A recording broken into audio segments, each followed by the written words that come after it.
Hello mga sis! So, yun na nga, marami nagtatanong sa akin kung paano nga ba ma-register ulit ang inyong GCash dito sa inyong sa inyong bagong na cellphone.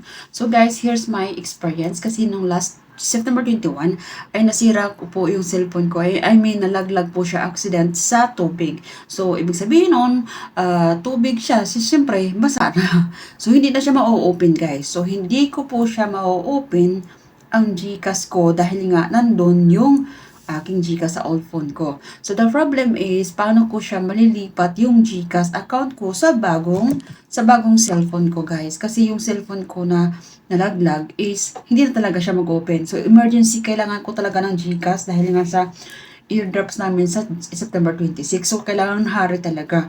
So, ito yung step na step. Kasi nung nag-ano ko guys ng GCash, nag-install ako ng GCash, pag i-click mo yung GCash apps, hindi siya ma-open. So, here's my step.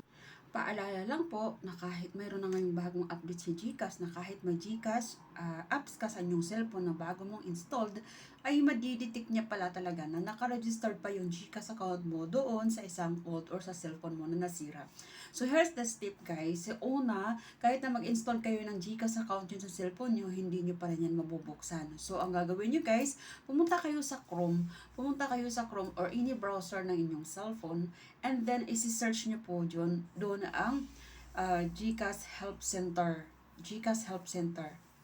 Dahil nga ang problems mo ngayon ay kailangan mong i-transfer ang iyong GCash sa inyong bagong cellphone. So, kailangan mo ditong i-search. So, pag nakita mo na yan guys, may ma-scroll down mo lang yan siya. I-scroll down mo lang yan guys, makikita mo yung chat with ChatGG. So, yung ChatGG guys, i-click nyo po yan. Diyan sa spacebar ay kailangan mong ilagay diyan ay registered my new. Paalala lang ulit guys, bago mo pala mag-chat kay GG, dapat meron ka ng mga valid ID na preferred issued by the government like USSS. Ito mga ganitong valid ang hinahanap niya. Yung sa akin guys is UMID, syempre yung nakapangalan talaga sa'yo. And yung cellphone number mo na at pangalan mo, syempre yung birthday mo, and yung selfie pictures mo, mag-pictures na muna kayo guys para mapunta sa gallery nyo or mag-picture ka ng ID mo para automatic ka na lang, hindi ka na mag-backback. Kasi dati guys, hindi ako prepared sa mga documents na ipapakita ko. So, kailangan po yun. So, pag naglalagay na dyan is, sasabihin ni Gigi na ganito, kailangan mo itong i-upload yung mga ganito. So, mayroon siyang hinihingi para hindi madili ang inyong pag-request. So, upload your profile, upload your ID. So, i-upload mo yung IDs mo. Kailangan mayroon ka na dyan sa gallery mo. Pagka-upload din guys, wait mo at ito ang makikita mo. And then, mag-pictures ka guys na naka-selfie. After mo nang magagawa yung lahat ng document, mababasa mo naman kaya siyempre, kailangan mong ilagay yung valid email mo. Kasi i-email siya siguro mga 15 minutes, mag-i-email ka agad siya sa'yo guys na on process na yung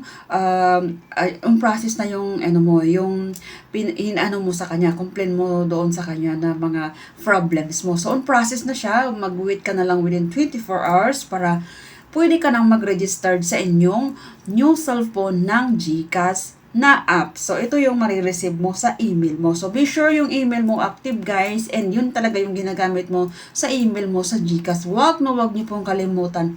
Dahil dyan po sila magbibigay ng information sa inyo or mag-notify na pwede na po kayong mag-register sa GCash kasi na unregistered na po nila yung GCash mo sa sirang cellphone mo or nawawalang cellphone mo or nawawalang SIM card mo. So, yun lang guys.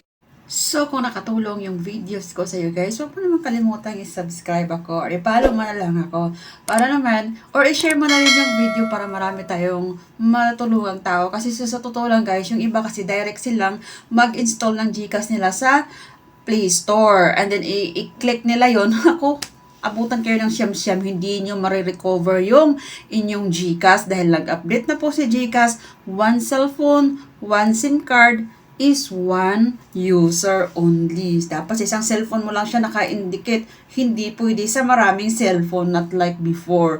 So, dapat update kayo sa mga new update ni GCash dahil masira na po sila ngayon dahil alam nyo naman yung GCash. So, dapat guys, pag alam yung naramdaman nyo na yung cellphone ay sira na at kung nadidetect nyo ng loko-loko na yung cellphone nyo, ay ilipat nyo na, i-unregistered nyo na yun guys. May mga follow dyan sa profile nyo, follow nyo ng unregistered nyo na.